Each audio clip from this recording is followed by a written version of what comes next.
My name is Catherine Robinson. I'm from Syracuse, New York, in the USA. And I served my country. I was a captain in the Army. And right now I'm a stand-up comedian and a singer-songwriter. I do not have any kids. I'm single. That sounds a little pathetic, but no, I live in Los Angeles currently, and I'm pursuing my dreams. When I was signing the paper for the Army, and I knew I was gonna deploy inevitably. It was definitely gonna happen. And I remember I was about to sign, and my hands started shaking, and I couldn't get the pen down on the paper. And I remember thinking to myself, like, oh my gosh, I'm signing my life away. You know, is this worth it? I mean, I could die. You know, is all of this worth it? And I even joked to the woman helping with my contract, and I said, it feels like I'm signing my life away. And she said, you are. So that realization, it absolutely became real. And all of a sudden, when she said that, and even though I was joking and she was being very serious, it felt right. And it was very easy for me to sign my name on that contract. Because I just knew it was right. I knew my reasons for joining were really selfless. They really were. It wasn't for me.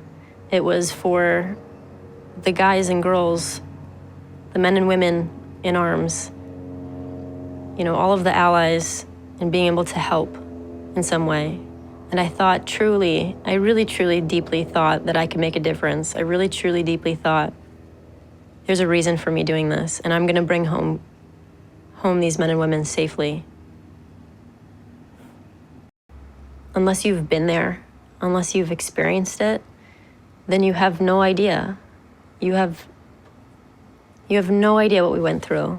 You have no idea how hard it is for any soldier. You have no idea how difficult it is to see, you know, our guys, we call it a ramp ceremony, when one of our soldiers is killed, and we put him on a helicopter and in a coffin and salute him.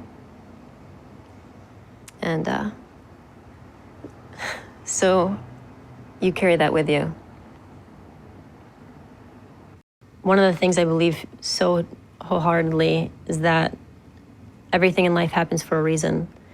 And through my experience and through that trauma of being raped, I actually was able to help a couple of my female soldiers while I was in the Army, because I recognized the signs of their depression and that deep pain that nobody else could really describe. I mean, unless you've been through it, it's really hard to recognize, I would think.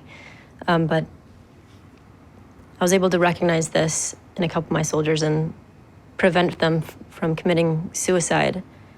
And two of my soldiers actually brought me their suicide notes and said, ma'am, I was planning on killing myself tonight, and then you stopped me, you know, because I just asked them how they were, and I ended up saying, hey, I don't know what you've been through, and I don't want to assume anything, but I've been raped.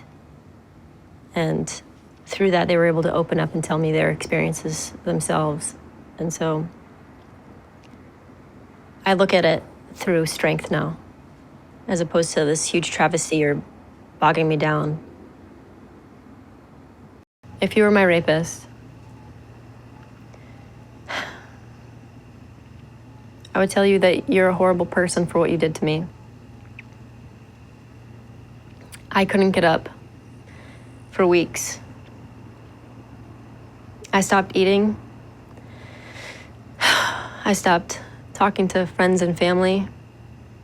I cut friends and family out of my life for a while. I lost a lot of friends. I couldn't function normally. And it's ruined a lot of my relationships. It's hard to let people hold me still in bed. I can't have anybody touch my ear because the way you toyed with it. And it's taken me this long, but I finally trust men again. But it still takes me a long time too at times. And I've overcome so much And I've been able to help people through what I went through. And I don't want to forgive you, ever. But truly, if you really understand, if you think that you can at least somewhat, on some level, feel guilty, then maybe I can forgive. I move on every day with my life. And I just wonder if you ever think about it. Has it ever stopped you?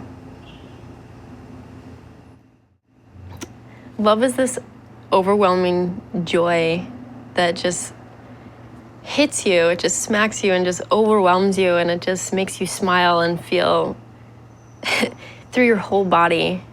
And for me, it connects me with another person of caring so much for that person, and I would do anything for that person. And the person who I fell in love with, I am gay. And I've liked girls ever since I was a little girl. And I kept it a secret from my family. And my dad, I remember when Ellen DeGeneres came out, it was the first time I ever heard of the word gay before. And my parents were talking about it. And I asked my dad, "Dad, what is gay?" And he goes, "It's a girl who likes another girl and they're going to hell." And so I said, okay. And I walked straight up to my room, closed the door very quietly, and then I bawled my eyes out into my pillow. And I prayed to God every day to please let me like boys. Please make me straight, because I knew I liked girls. And so I tried pretending I liked boys and stuff, but I never did. And then I met, to me, the love of my life. And her name was Jen. And gosh, it was just like my world changed. And I didn't really care about anything else. I just knew I wanted to be near her. And that was love to me.